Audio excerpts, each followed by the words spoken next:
عن ابن مسعود رضی اللہ تعالی عنہ قال قال رسول اللہ صلی اللہ علیہ وسلم ایکم مال وارثه احب الیہ من مالہ قالوا یا رسول اللہ ما منا احد الا ماله احب الیہ قال فإن ماله ما قدم ومال وارثه ما أخر رواہ البخاری۔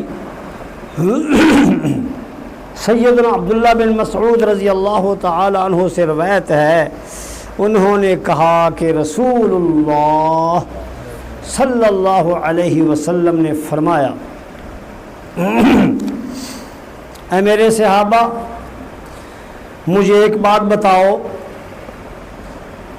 ایکم مال وارثہ احب الیہ من مالہ، تم میں سے وہ کون ہے جس کو اپنے مال کے مقابلے میں اپنے وارث کے مال سے زیادہ محبت ہو؟ نبی صلی اللہ علیہ وسلم نے سوال کیا صحابہ کرام سے، ہمیں تم میں سے ہے کوئی ایسا جس کو اپنے مال سے محبت کم ہو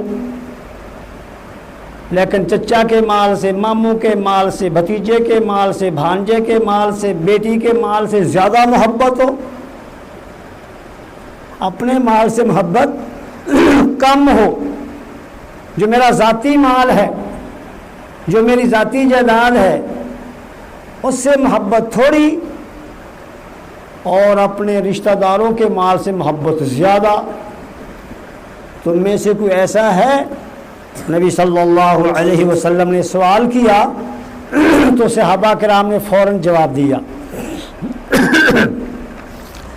یا رسول اللہ صلی اللہ علیہ وسلم ما منا احد الا مالہ احب الیہ، ہم میں سے ہر ایک کو اپنے مال سے زیادہ محبت ہے، دوسرے کے مال کے مقابلے میں اپنے مال سے زیادہ پیار ہے۔ یہ ہو ہی نہیں سکتا کہ بھینس میری جو ہے وہ دھوپ میں کھڑی رہے، پیاسی رہے، بھوکی رہے، اور دوسرے کی بھینس کو میں پانی پلاتا پھروں، دوسرے کی بھینس کو میں چارہ ڈالوں، یہ ہو ہی نہیں سکتا۔ اپنے مال کو میں حفاظت سے رکھوں، اپنے مال کو میں عام پھینک دوں لوگوں کے سامنے، گلیوں میں، راستوں میں، اور اپنے وارثوں کے مال کی حفاظت کرتا پھروں، یہ کیسے ہو سکتا ہے؟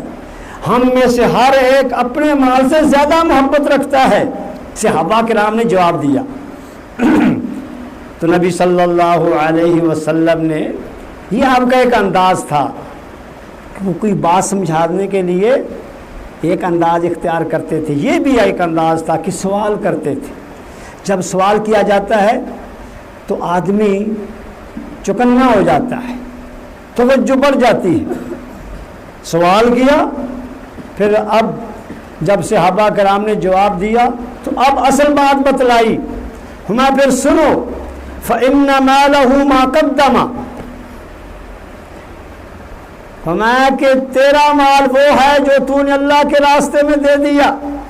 سبحان اللہ، تیرا مال وہ ہے جو تو نے صدقہ کر دیا، اور جو تیرے پاس باقی پیچھے ہے وہ تیرا نہیں ہے، وہ تیرے وارث کا مال ہے۔ اللہ اکبر، یہ سوچ تھی جو نبی صلی اللہ علیہ وسلم نے صحابہ کرام کے دلوں میں پیدا کی تھی، میں جو تو اللہ کے راستے میں دے رہا ہے وہ تیرا مال ہے۔ اب سوچ کس مال سے زیادہ محبت کرنی ہے؟ جو مال تیرا ہے وہ تو وہی ہے جو اللہ کے راستے میں دے دیا، وہ موت کے وقت کام آئے گا، وہ قبر میں کام آئے گا، وہ حشر کے وقت کام آئے گا، پتہ نہیں کتنے مشکل مراحل ہیں، وہاں وہ کام آئے گا۔ اصل مال فرمایا ما قدم، جو تو نے آگے دے دیا وہ تیرا مال ہے۔ اس لیے جو آگے بھیجو اس سے زیادہ محبت کرو، وہ مال تمہیں زیادہ پسند ہو جو تو اللہ کے راستے میں دے رہا ہے، اس لیے زیادہ سے زیادہ اللہ کے راستے میں دو۔ پیچھے جو بھی ہے فرمایا کہ وہ تمہارا نہیں ہے، وہ کس کا ہے؟ وہ وارثوں کا ہے، وہ رشتہ داروں کا ہے۔ نبی صلی اللہ علیہ وسلم نے یہی بات سمجھائی ہے نا، قسم اٹھا کر فرمایا کہ جو تم صدقہ کرتے ہو نا وہ کم نہیں ہوتا، قسم اٹھا کر فرمایا ہے، اور اسی سے پیار کرو، اسی سے محبت کرو۔ تمہیں اس پر خوش ہونا چاہیے جو مال تم نے اللہ کے راستے میں دے دیا، اس پر تمہیں عید منانی چاہیے کہ آج میں نے اللہ کے راستے میں یہ چیز دے دی، خوش ہو جانا چاہیے، وہ اصل تمہارا مال ہے۔ اللہ تعالی ہمیں آخرت کی فکر کرنے کی توفیق عطا فرمائے۔ وآخر دعوانا ان الحمد للہ رب العالمین۔